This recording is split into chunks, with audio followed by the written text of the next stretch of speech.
عاملين ايه صحابي القدام؟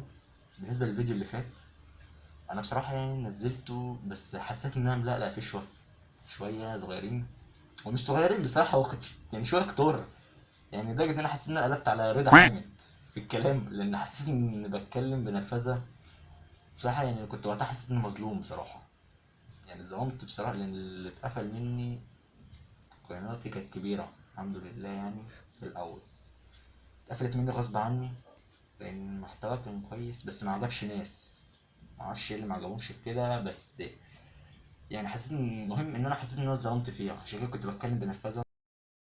فان شاء الله يعني هبدا من جديد على نضافه. وبعدين في ناس نصحوني، قالوا لي ما تبصش للي فات، قال لي احسن لك يعني ما تبصش للي فات، وده بصراحه يعني اثر فيا جامد.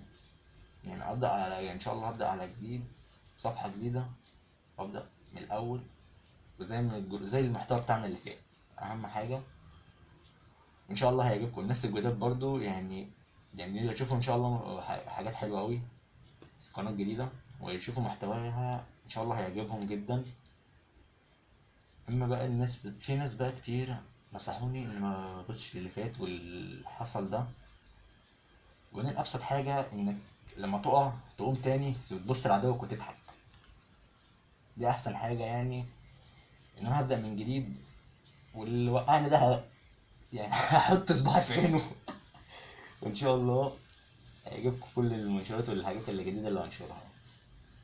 فانا هبدا ان شاء الله بدايه الشهر الجاي، وغير الحلقه اللي ان شاء الله هعملها في البارون، ان شاء الله انتظروها قريب، ان شاء الله ده هتعجبكم، محتوى ان شاء الله هيعجبكم ان شاء الله باذن الله، ان شاء الله تصيبوا سهر قريب.